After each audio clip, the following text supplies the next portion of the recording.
Welcome, everyone. It's already 1 p.m., potentially a different time if you're listening to us and watching us from a different time zone, but thank you all for joining. As you all take your place and perhaps get a nice cold water glass to come along with us, I'm so happy to welcome you in this webinar with Lindsay Temple.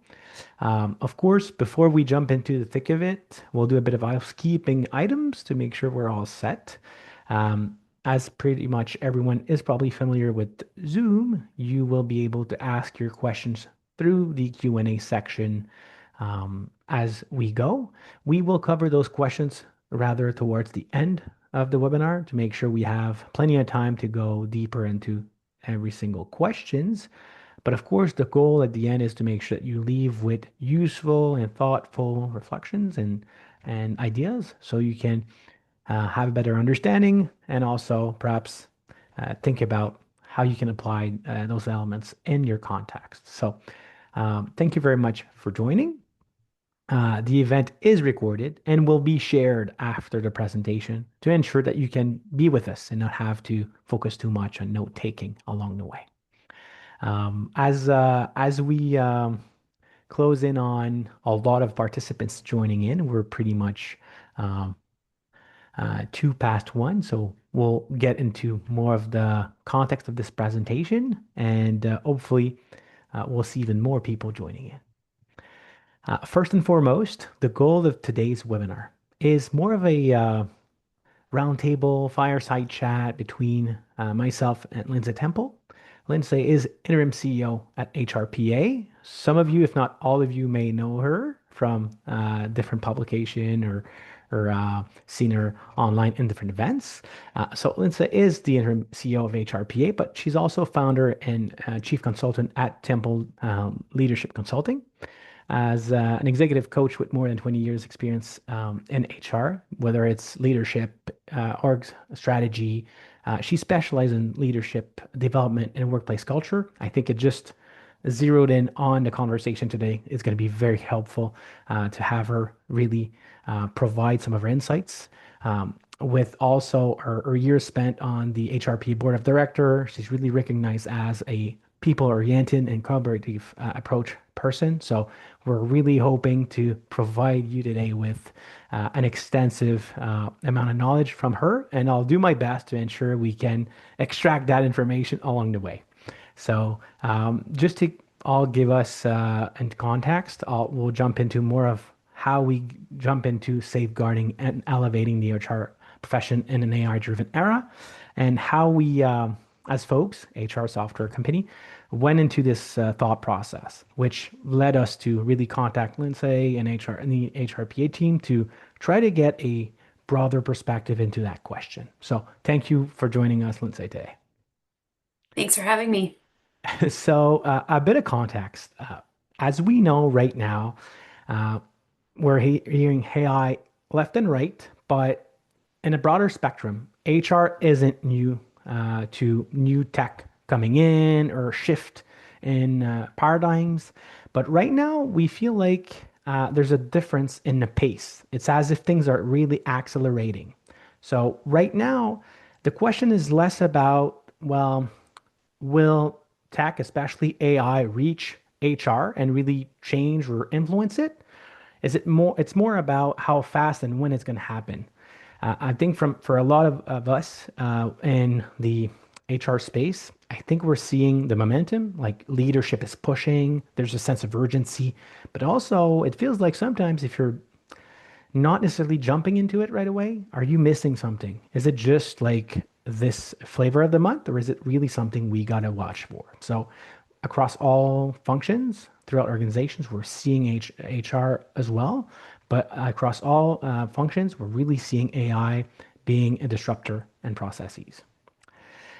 This is especially interesting because we ran a state of HR survey, and I think the biggest surprise we got was from HR leaders and HR professionals across the board. While we saw different trends emerging, one of the biggest aspect was the fact that close to 70% of that work done by HR professionals was going to admin work. So it's really interesting to see how these questions can be asked and how to elevate potentially the profession through AI, knowing that there's still a lot of work done on admin work.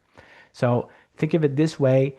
It's probably something very familiar, but alongside supporting other functions, leading your own functions, you're still in the day-to-day operations in the trenches, trying to end in and fill up requests, forms, approvals, back and forth, and really filling the gaps in organizations. So for us, I think it was fascinating to see while asking HR professionals on the tools and things they wanted to improve, to know that they were still very much focused on day-to-day operations and a lot of admin work, which also made it very interesting because it also got two different contexts to face to get face to face, right? On one side, we had HR being very pulled into the day-to-day in operations, but also seeing two priorities really um, elevate. On one side, we had a lot of HR professionals working on culture and the human experience, trying to engage, making sure that the feeling of belongingness in organizations was really top of mind. So having well-being, growth, and engagement that would attract and retain talent, but also make sure that organizations were fit to have the right flexibility to evolve. On the other hand, it was also about efficiency. So getting more from all resources internally, coaching and helping functions to make sure that things were going in the right directions. We know pressures externally from markets also meant that HR had to work on how to automate, how to save time, how to have leaner operations, and trying to help other functions to make that jump. So at the end of the day, having to be pulled between those two priorities is definitely something that surfaced from our survey. So this ended up being, you know what? There's a lot of different priorities. There's that context where there's still a lot of admin work, yet AI is supposed to be fixing a lot of those elements. So I brought that conversation along to say, you know what? Let's have this discussion on how can HR professionals fill that gap and potentially use AI to solve some of those issues. And sometimes the reality is a bit more complex than it shows. So we'd love to jump into that with Lindsay today. So our goal will be in four different, our today's conversation will be in four different moments. First, we want to really understand the current moment, what signals and to frame the current context. And then we'll go more into risk and opportunities, um, following through with leading with the response. So really making sure we guardrail correctly and understand what can make sure we don't get into certain pitfalls. And finally, we love to go through more of a future of roles and how HR and AI will potentially will be leveraged to get to even further along the way. So without further ado, Lindsay, I'll put you on the grill to make sure we get everyone warmed up. First is really much the reading the moment, right? I think it's going to resonate with a lot of people today. First question is really about the signals you're seeing right now on how AI is impacting HR on the ground, right? As whether as HR PA CEO or as a practitioner yourself, you're definitely hearing it and seeing. So we'd love to have a bit of your perspective. Yeah, starting off with an easy question, right? Yeah, so I think you pointed out something really important, right? So we've got the two priorities that we're being pulled between that creating that strong human experience and then driving efficiencies. And I think if you ask anybody that's on the call today, I don't know, 100 people or so that are on the call, they would all say that that tension is not new in HR, right? We've always balanced people in operations. It's kind of been a bit of a tug of war. What's different for us now is that AI has really amplified this tension in ways we likely couldn't have predicted, right? The pace, as you mentioned, is just so fast.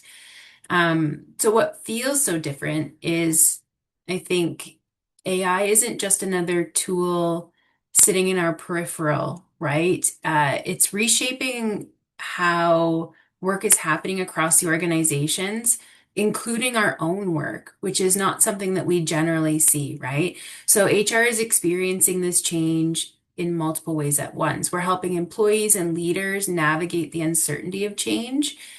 Well, we're also trying to understand how AI impacts our own roles and responsibilities, and learning the tools, right? Because the technology is changing every day. And I think there's both opportunity and fear that's kind of coming up for people in that, right? I think it saves time. It reduces the repetitive administrative work that you mentioned, um, which can create space for us to do more of that strategic and human-centered work, which is why I mean, I've been in HR myself for 20 years. That's why we got into HR in the first place, right? So, how do we balance that with also the anxiety that AI is creating around the potential of job loss, changing expectations, how quickly people need to adapt? And I think HR is really sitting at the center of this, right? Helping organizations move forward responsibly, though, that's key, right? While also keeping the human experience at the front and center of that experience. Yeah. It's really fascinating to see how a question on AI ends up being very centered on of course, human resources, but also humans, right? And I think this is going to be something, a silver lining across some of the questions we'll have today. So, to continue with some of the easy questions, like we said, I think it's important, Lindsay, that we have you on that context, right? I think right now, HR leaders are trying to make sense of what is happening and trying to get a lay of the land of some of the main challenges they need to be focused on, right? So I'd love to hear you about some of those challenges or those opportunities, of course, later on, but the lay of the land of challenges. Yeah. So how do we make sense of what's happening?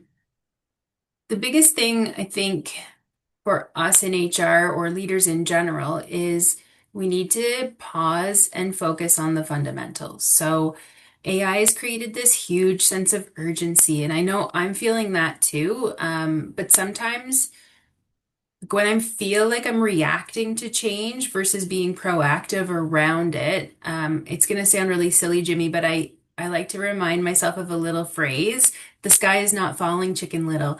And this helps me just take a deep breath and slow down and look at what's really important, right? And at this point, that moment to slow down is to really look at understanding, right? We need to understand where AI is impacting our own roles as well as the roles of those on our HR teams. What tools is our organization using and what are they capable of, right? Because if you have Chat, if you have Copilot, if you have Claude, they all look very different and they all do different things. So you need to understand what tool your company's using, what is it capable of, and then what does success look like for your organization in terms of using the tool. The other piece of it that we can't forget, which you mentioned, is that thread, that human impact, right? So through all of that, we have to remind ourselves of the workload changes, which can also create capability gaps, um, burnout, and again, that fear or anxiety of whether or not we can keep up. I think that's all real. It's less about technology adoption and more about leading people through that change in a very structured and intentional way. Um, and at the same time, we have to lead ourselves through that change, right? No one's going to do that for us. I always say, like, who HR is HR? Who's the cheerleader for the cheerleaders, right? So we still have to lead ourselves through that. And that's where I think we play that important role. What we help organizations navigate the change, but we also advocate for how that change is going to be felt by the employees throughout the organization. And I think that human piece is what we have to keep just kind of front and center in all the decisions we make.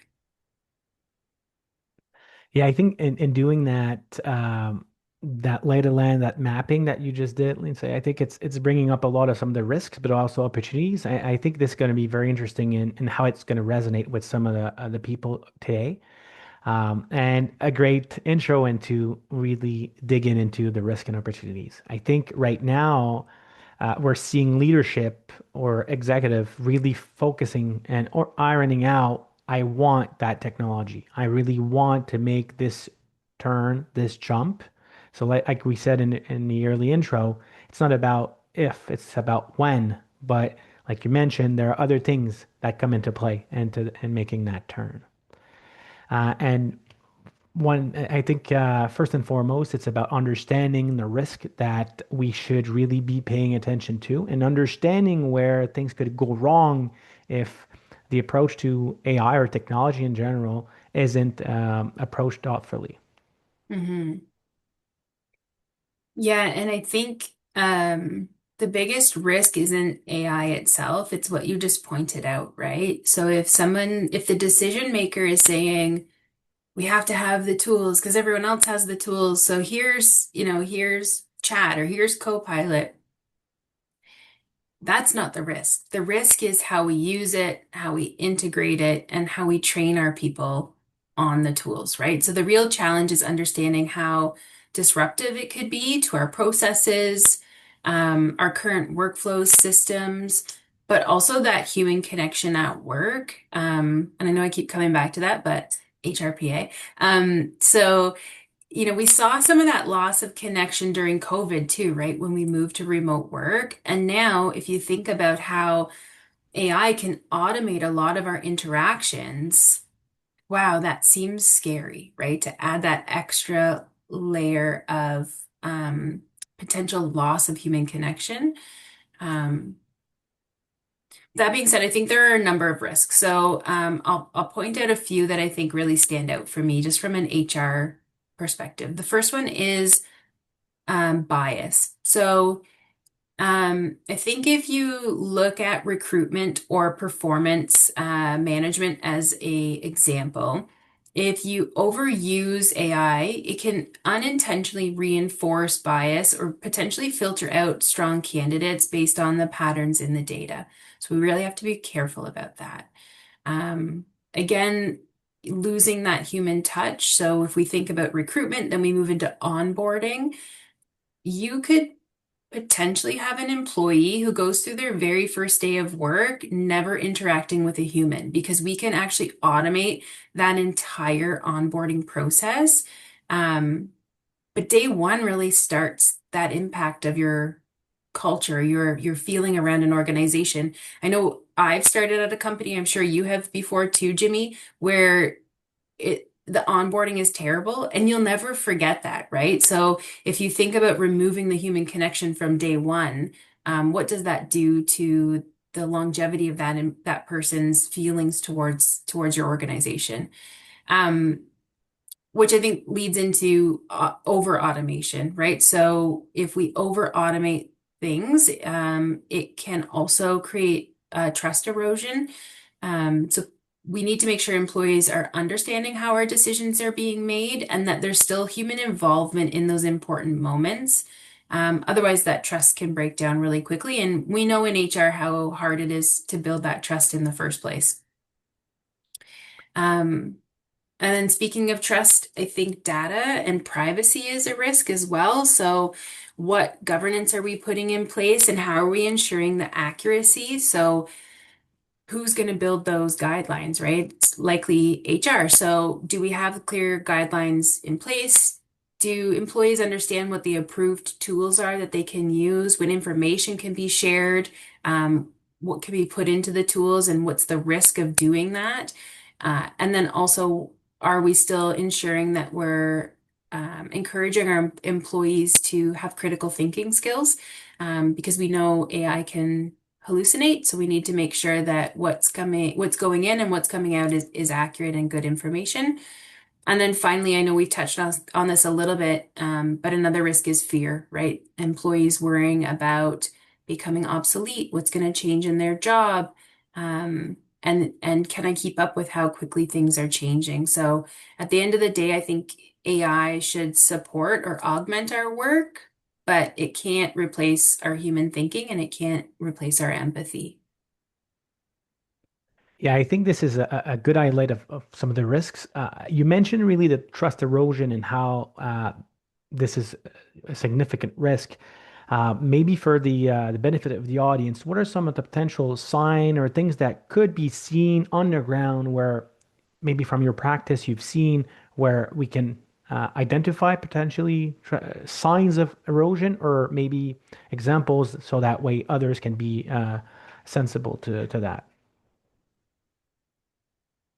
Yeah, I think it's interesting now too, because if you have a mistake when it comes to AI, it's going to be public, right? So, and we've seen this a lot, or at least I've seen it a lot lately, where people have been posting AI generated responses they've received. So I think there was a famous one recently where the candidate posted on LinkedIn and they had their um, declination email or email saying they weren't successful in the job. And then at the end it said, write me an email, write me an email to decline a candidate, make them think that they were highly considered even if they weren't, and make it warm, right? So the prompt was left in there. That's people are going to post that. So you have to be really, really careful. I know it's a silly example, but it's a real example because people are going to see that and realize that, if you can't even be bothered to take that out. Um, I've also seen it on the other side, though, from the candidate side. So, doing interviews and having management level presentations and multiple candidates coming forward with identical presentations. So that trust erosion, it goes both ways, right? You can really see when people, I mean, use AI, of course, but put your human thought behind it and make sure that you're still making things your own. If there's one thing that seems to really be highlighted and put under the microscope is that responsibility at the end of the day, right? If we're using AI, we're not becoming irrelevant. To the contrary, we're becoming very responsible and accountable of that usage. And the example you provided, Lindsay, I think is showcases where when things go wrong, there's someone that will need to answer for it. And often and not, when people want to go quickly, they turn to HR to fix it or find a way out, right? So Mhm. I think this is going to resonate with a lot of people today and how risk can be perhaps managed, but also how we can safeguard, again, title of our webinar, the profession to make sure we don't run into those challenges. Mhm. Now, to balance it out, let's talk about the most meaningful opportunities or where AI is really creating ways we can elevate the role for HR and not just potential risk, right? So, where do you see it potentially provide tools, opportunities, or really optimize what HR professionals do? Yeah, in your introduction, you mentioned that in your survey, 70% of HR's workload is still administrative, right? And that to me is the biggest opportunity. We likely didn't get into this profession because we wanted to file and take notes and send emails and draft communications, right? That's not why we're here. We're here because of the human connection piece, right? So if we can automate some of that admin work that takes up so much of our day, um, it creates space for the parts of HR that matter most, not only to us, but to the people that we're supporting in the organization. I think the reality is the world of work has become so fast paced and our work and personal lives are so blended now, right? We have this always on mentality. Um, And I wonder, do people even have the time or the bandwidth to really listen to each other in a meaningful way, right? To build that connection and to provide feedback. And I think that's where AI can help us, right? It can help streamline those repetitive processes, some of the admin work.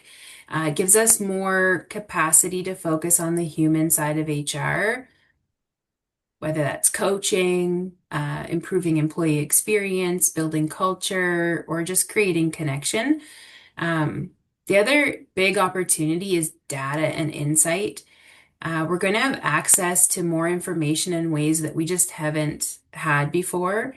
Um, But I think the key there is that the benefit isn't the data, it's combining the data and the insights with the human judgment, the experience, and the critical thinking that we have, right? Um, AI can identify those patterns and trends, but HR still brings in the context. We understand the people, the culture, and that broader the organizational ecosystem that we're a part of. That's where AI can elevate HR. It doesn't replace our expertise, but it gives us more time, better insights, and more capacity to do what matters most. Yeah, I think as you put it, it's going to create that leverage to get to the next level and prep potentially uh, leave some of that 70% out and being automated. That's very good. But I'm sure a lot of people here, some are very advanced, early adopters. They're all got that figured out. It's great. But for others that maybe are in between an Excel spreadsheet and perhaps their HRS, they may be wondering, where do I start, right? So is there maybe a first step or something you'd like to perhaps share as what that first step would look like for a team that maybe isn't in that quad code kind of situation? Hmm. Yeah, I'm laughing a little bit because I'm gonna share. Can I share a quick story with you? Absolutely. I remember as a little kid, computers just became like people were just getting computers at work, and my mom was a bookkeeper, and I don't know if you remember this, you might not be old enough, but there used to be these accounting books that were really long, and she would bring them home and write everything down. And when the office she worked for got computers, she would still do that. So she'd use the system at work all day and then come home and transcribe it all because she didn't trust the system, right? And I think that's part of what we're facing right now is a little bit of lack of trust in the system. Um, and I think that comes down to what the first step really is, which is making time in our calendars, which is probably the hardest part, um, to learn, right? If we can learn the systems, if we can understand what the tools are capable of, and what those guidelines are, then we can start to trust it a little bit more. And once we trust it, then will be easier to adapt to those to the tools, right? Just thinking of my mom just like holding on to that hard-covered accounting book with all of her life, right? Um, so first, we need to take the time to learn the tools. Secondly, we need to look at where are we spending most of our administrative time? So where is that 70% of our time going? And what realistically can be streamlined or automated? I'm trying right now myself to play around with AI agents. So, it does take a little bit of time. You've got to put a little work into it to learn it. Um, and in terms of that 70%, we're dealing with a lot of repetitive work. So scheduling, documentation, note taking, writing communications, and AI can help reduce a lot of that pretty quickly. Um, but really, how many of us are using it to its capacity? We're really just scratching the surface, right? We're using it to say, like, edit my email to make it sound more professional or nicer or more firm, whatever that looks like for you, right? Um, Yes, that's just really the bare minimum of what AI can help us with. Um, I heard it described once as thinking of AI as a new coworker or somebody that reports to you, right? So, what's its job description? What can I delegate to it? And then what still needs to stay human in my role? So, I loved that kind of reframe in terms of what AI can do. And another analogy that one of my coworker shared with me actually just yesterday was when calculators and computers first came out, we had to learn which tasks and tools could handle, like what they could handle and what we still needed to do. And I don't think AI is really all that different, right? We have to understand it. What makes it different is, again, that pace of change. It's happening so quickly, and sometimes we're jumping in before we fully understand it. And I think we're nervous, right? HR professionals are nervous. I know I'm a bit nervous. That's just reality, right? It's human. Uh, If we want to guide employees through the shift, though, it starts with building our own understanding so that we can do it confidently. Yeah, I think that's a great advice. And also, sometimes while we want to go very quickly, we don't necessarily equip ourselves with all the tools to get to that speed. Hmm. And the internal and external pressure can be very detrimental to getting that training, or if the others are seemingly getting it so quickly, what am I missing, right? There's a lot of those internal questions that can arise. But the speed of transition is definitely a good transition into leading the response, right? A pace. How can we safeguard what we do and really staying ahead of those changes? I'm seeing some good questions arising as well, so I think we're going to have a good time towards the end. So feel free to continue as we go through questions. Fill Q&A with your own, so that way we can talk to you some of the challenges you have internally as well, as much as we can. So I think you mentioned throughout so far some of the different challenges and opportunity at different levels, right? Whether it's from an individual standpoint, as a team leader, or even as potentially an executive or a VP in organizations. But I'd love to hear you more on how HR can help the organization decide on when to move first or where to set guardrails, kind of understand systematically that transition to AI.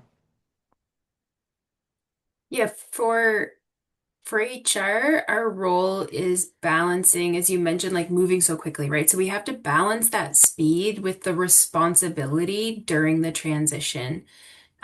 We can't get in the way of the innovation, but we also need to understand the risks and the impacts and put the right policies and training and guidelines or guardrails, as you call them, in place. Where possible, I think we should start with the low risk, high impact areas for automation, especially administrative work that doesn't require a human decision or making a personal connection. Um, and I think the impact is likely to look different for everybody that's on this call, right? So a tech company is going to approach AI very differently than a construction company would, where 75% of their workforce might be labor-based. So HR really needs to understand their own business first, and then from there, help guide the implementation. So we need to ask ourselves, what governance or policies do we need? What does success actually look like? What metrics are we measuring? And who needs to be involved in this process, right? IT, legal, department leaders, and of course, HR, right? We need to be not just having a seat at the table, but we need to be in the center of the decision making for these things. That's where we become an important facilitator, I think, in sort of shaping how AI is introduced in a responsible way in our organizations.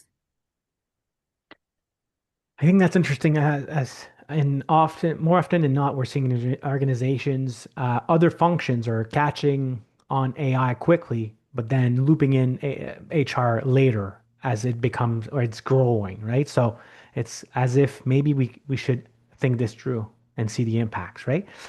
You mentioned starting potentially with low risk, high impact areas. I'm sure this is the aim for a lot of initiatives, right? We want to de-risk and we want to get those results as much as we can. So, in HR departments, HR teams that are rather maybe around 3 to 5, probably a lot of hats are worn and so on.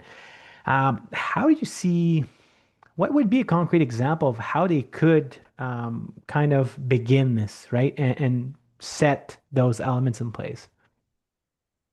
Yeah, I think the key is maybe starting with those low risk areas, right? We don't want to kick off by replacing legal advice or interpreting or writing policies, sensitive employee information or conversations. We don't want to start there, right? We want to um, understand what are the things that would remove work off of our plate so we can be doing the more important things, which is improving workplaces for the people that we work with. Um, so some of the stuff I think is already, some organizations are already automating certain things. Like internal chatbots, for example, right? Great. You can implement that if somebody says, I need a new vacation form. Okay, great. That can be automated, but you don't want to automate important conversations that could be taking place that allow you to potentially understand what's going on for the overall culture or maybe just one specific employee. Um, yeah, we don't want to replace that human connection where people could potentially need our support. So I think the sort of lowest risk areas would be just trying to think of some things that I've done. So drafting organizational announcements, anniversaries, birthday messages. I'm playing around, as I mentioned, with AI agents. So I try to do a weekly email to the team. So I can now, with my agent, dump the things in as the week goes on, and then it helps write that message for me. So I don't have to spend an hour at the end of the week. It just takes a couple seconds every time something pops into my head. Um, if you're doing stay interviews, for example, you can use it to summarize your themes. I've used it recently too for a client where after a focus group, I took pictures of all of the notes that the participants made and then had it summarize the data there. Um, and of course, that would work too for employee engagement surveys, right? Summarizing the notes or summarizing the comments in order to pull out themes and trends. The second part to that would be then the human part is taking that information and saying, how do we build an action plan around this? That's where you marry that with your human expertise around your specific employees. And I think that's a great example as an organization as well, right? Trying to figure out how we can automate certain elements, but not lose the focus and how we're going to measure the results or the risks. Otherwise, there won't be any guardrails that can actually be put in place. They'll all be down once, if something happens. But I think it's a great transition into how we can actually protect or at the end of the day, there's a lot of elements in the HR profession that are potentially implicit or as not as explicit as if as once it's needed, right? We discussed that a bit earlier on, and we see that the admin work is still very much of an important aspect, but there's some many other things that can be expected from an HR professional. So I'd love to know, I think you alluded to some of those points are in the previous answer, but what are the core elements in the HR profession that will need to be protected or potentially reserved to a human, at least for the moment being, and not be transferred to AI. And even though potentially you can make it work, right? You mentioned policy, but I'm sure there are a whole array of things that could, in reality, be a challenge. So I'd love to hear your perspective on that.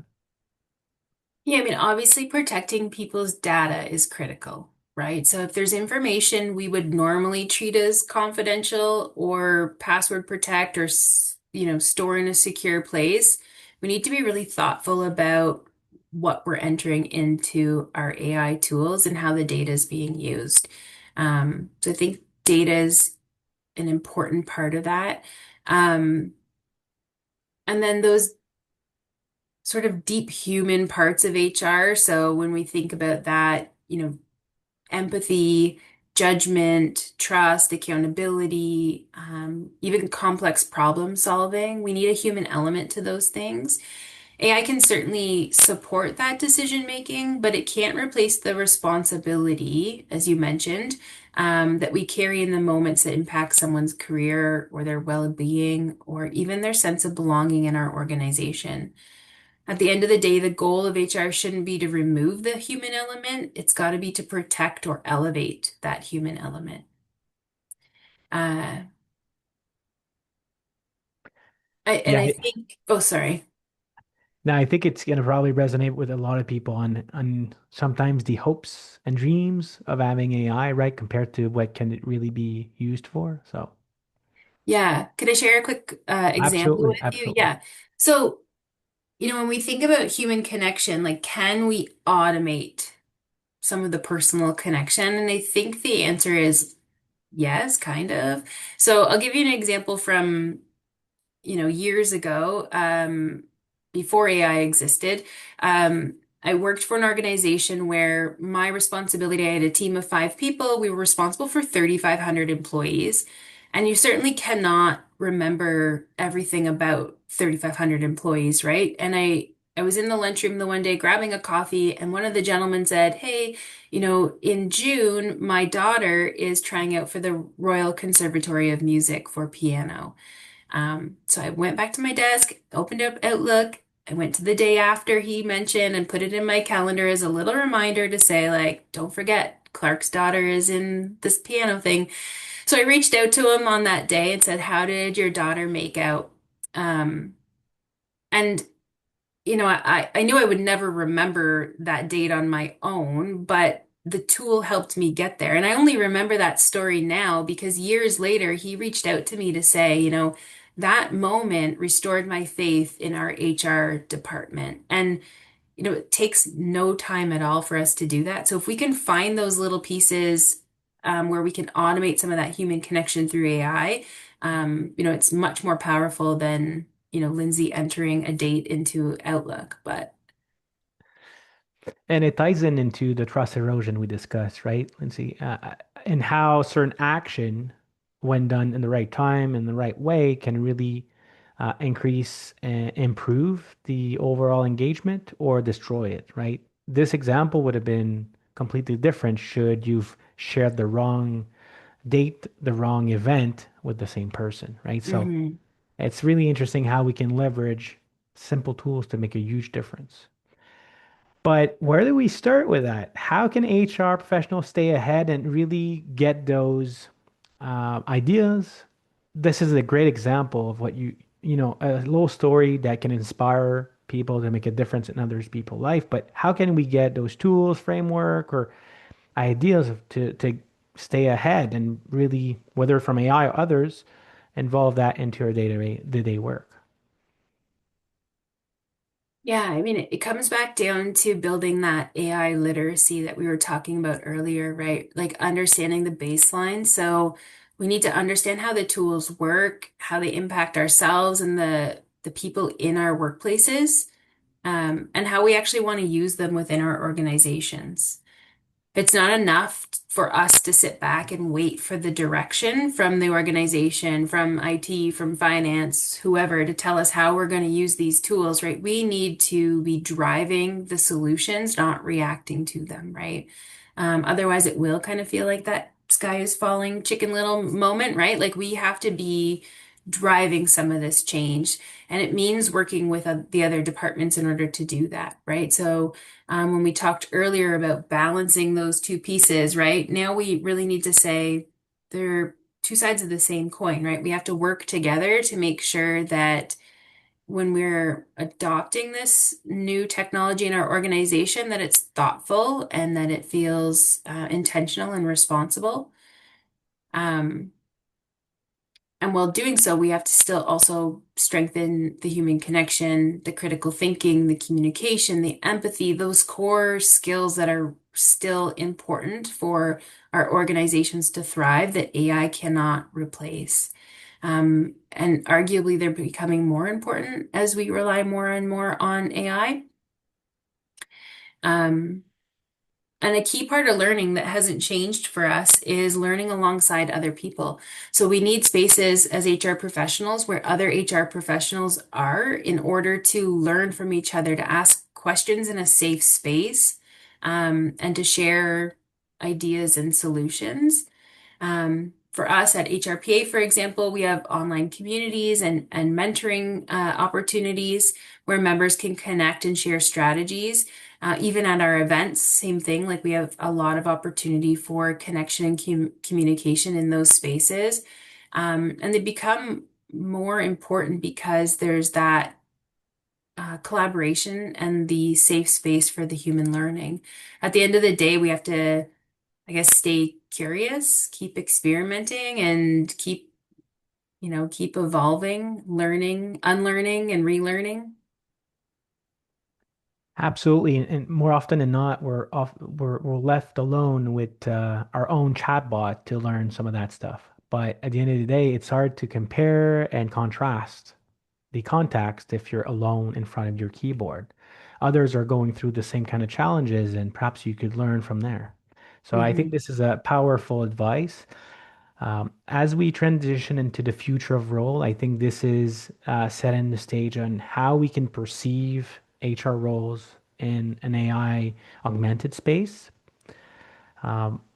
And first and foremost, I think it's one of the very important question on how you see the HR role with the strategic and constructional aspect continue to evolve alongside a more and more autonomous AI. Maybe not autonomous yet, but getting there, right?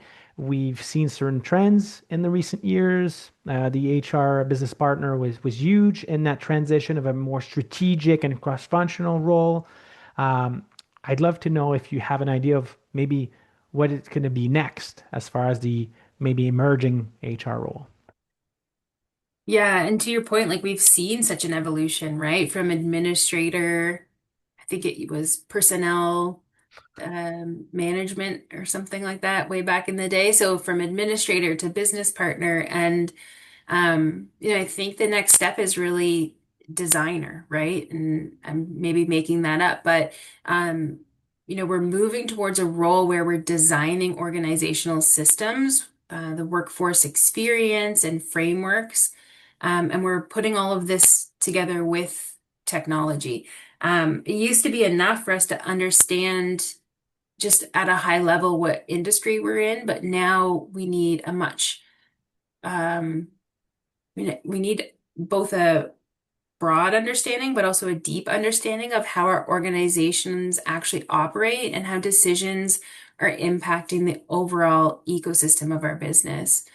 Um, and that's why I don't see AI as something that will ever replace HR.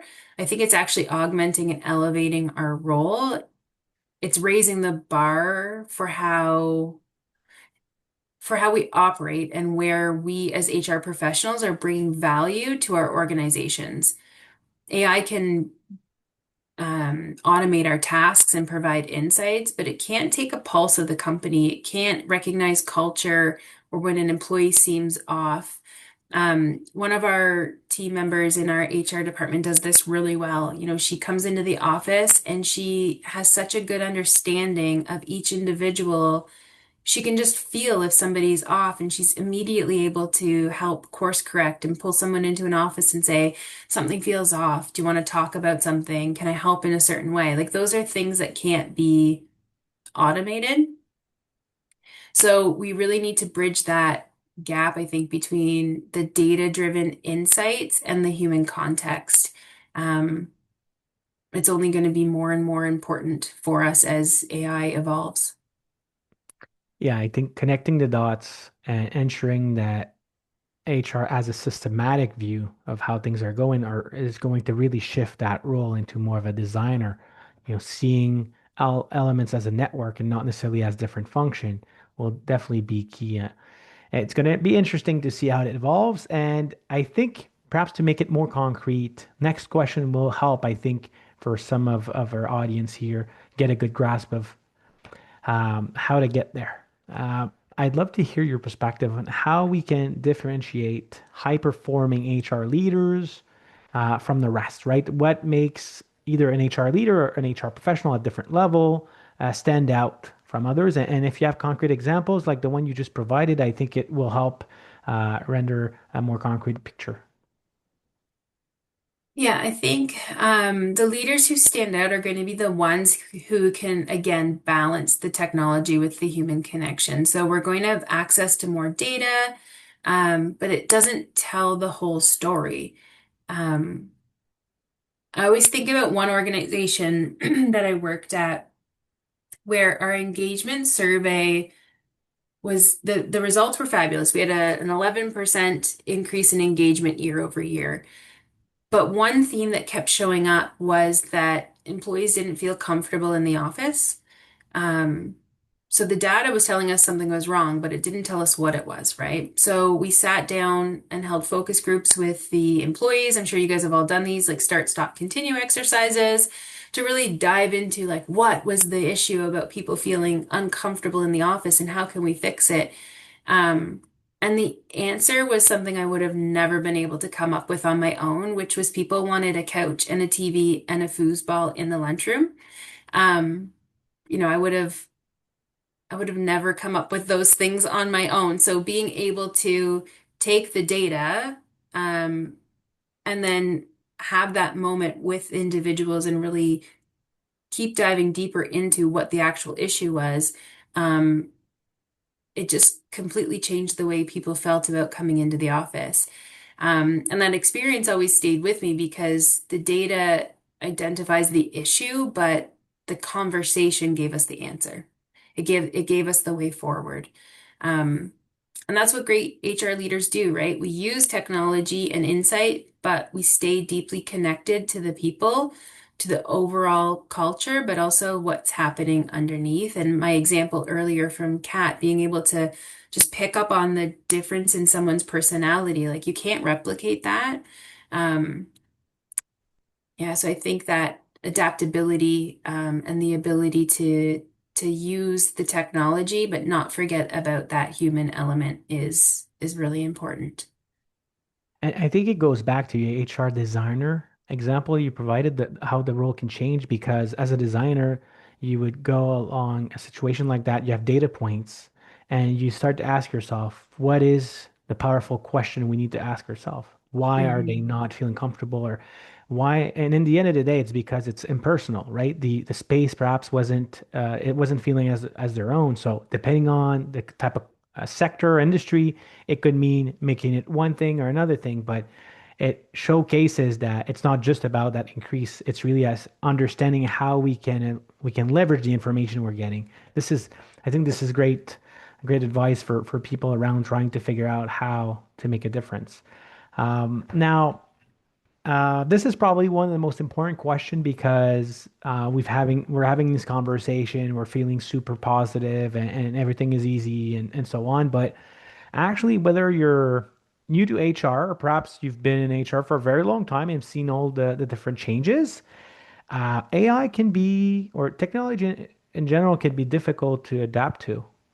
It's hard to figure out how or where can I start, because maybe I don't know what Claude or AI is actually, because my work is so specific to certain things. Or maybe I know what it is, but I don't know where to start. So for either someone starting any profession, or someone that maybe has been mentored and a mentor for a long time, but not in that area, what would be advices for, to get going?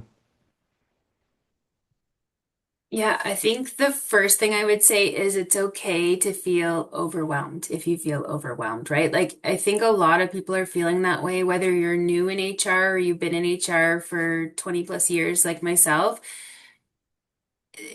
The thought of AI and the impact to our personal lives and work, like, it's overwhelming and it's okay to feel that way. I think that's normal. Um, I would call this like a normal human reaction to an abnormal event, right? We've never gone through something like this before, and we're trying to figure out how to manage it and manage our own emotions in real time. So, it's okay. Whatever you're feeling is okay. We'll get through it together. And I think that's the next piece, right? Is don't try to learn things alone if you can do it with others. If you have the opportunity to learn in communities with your peers, places where you feel safe to ask questions, experiment with the tools, and give yourself permission to learn as you go, right? You're only going to get better every time you try it and use something new.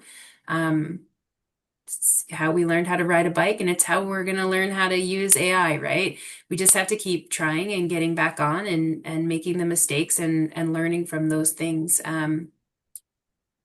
But I think paramount to all of this is don't lose the foundations of why we're here as HR. The tech will always evolve, but understanding people, building trust, listening, and spending the time making those human connections, these things matter deeply to people.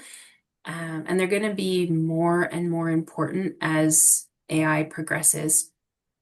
So I think it supports our work, can't replace our work. Don't do it in isolation. And whatever you're feeling is the right feeling. Yeah, it's okay to not be keeping up. Things are changing every day. It's as if a new model, a new tool, a new automation, a new script, a new insert here kind of AI is changing every day. So even people that seem to be ahead of the curve are still learning every day, right? I think it's a Mhm. very important message to recenter ourselves on the fact that things are shifting. They're not stable yet, so completely normal to not be on the same page. Now, I've already started to get some very interesting question. I'd love to ask some of them to you, Lindsay.